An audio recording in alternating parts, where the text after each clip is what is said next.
Hi guys, so we know that Brexit is a disaster for businesses, for both importers and exporters, but we also have to remember that one of the driving forces, and probably, in my opinion, the main driving force behind Brexit was immigration. And the Tories wanted to win over the racists and the xenophobes, and in order to do that, they told the public that they would end freedom of movement. There would be no horrible Europeans coming back into the UK. But freedom of movement is a two-way street, and that means that for British people who want to move to work or to live in the EU, it's going to create a lot of problems, and there is a lot of paperwork to deal with. Now, of course, you have to remember, before the end of the transition period, this was okay. There was no real requirements. Of course, there was paperwork, but it was nothing in respect to what you're going to see in a moment. This is a man who has applied for a work permit in Belgium, and he describes here the amount of paperwork, not just the paperwork, but also the costs involved, which are substantial. So let's jump into it. So he says, so I'm applying for a work permit for Belgium, as my stay will last longer than 90 days. This thread is a guide for others who may have to do the same. And then he thanks senior Brexiteers for this nightmare of red tape. So firstly, you will need a work permit from your employer. You will need to apply for a long-term permit. This costs £180 plus £30 processing fee. Next, you need 4 passport photos, standard, okay, but this is where the horror story starts. You need an ACRO police certificate. This will cost between £95 and £55, depending on whether you want it in 2 days, or you're willing to wait 3 weeks for it.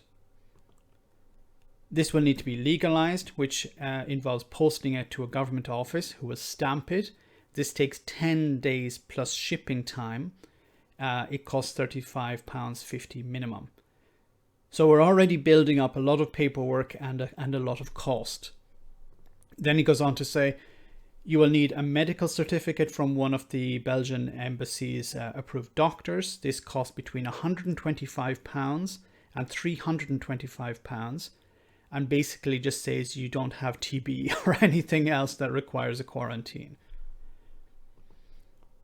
Every document is asked for in duplicate or triplicate, so fire up your printer. You will need an appointment. User beware. If you fill everything in online and you don't have your documents within 15 days, you'll have to start again. Oh my God. The office is in Wandsworth. They are only open on Tuesdays. I think this is a very important problem as well, that we tend to think that government offices or bureaucratic offices are open all the time, or open from 9 in the morning until 5 in the evening or 6 p.m. or whatever. That's not the case. Many offices open for a very short amount of time, and generally you need an appointment as well. And that, dear reader, is as far as I got. The cost is between £425.50 and £665.50, and a minimum of 6 weeks to get all documentation and the permit processed. So why would anyone go through this? He wanted a work permit. He probably was offered a job in Belgium, but after all of this, it's not really worth it, unless it's for a long-term job, a permanent contract perhaps, and it pays really well. But remember, none of this was required, or very little of this was actually required before Brexit. People were pretty much free to move to the EU and to start a new life there.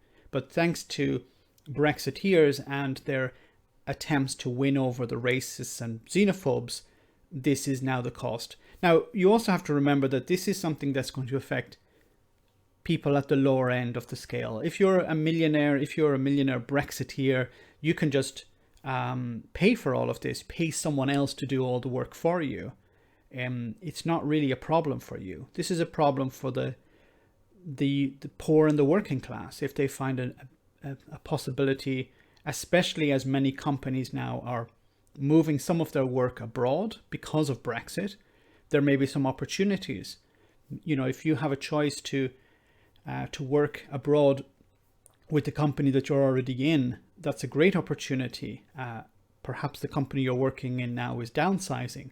They say, look, we have opportunities abroad, but if you want to work there, you need to go through this bureaucratic nightmare. Let me know in the comment section, guys, what you think about all of this. As always, your comments are greatly appreciated. Thanks a lot. I want to say a big thank you to all of my patrons. You ensure that this channel continues to exist. I'm eternally grateful for all of your support. If you join Patreon, you will receive instant access to our Discord server, where we have both audio and video chats. You can chat with me and other patrons, where we discuss important and non-important issues. Becoming a patron per month costs about the same as a large coffee, so why not check it out?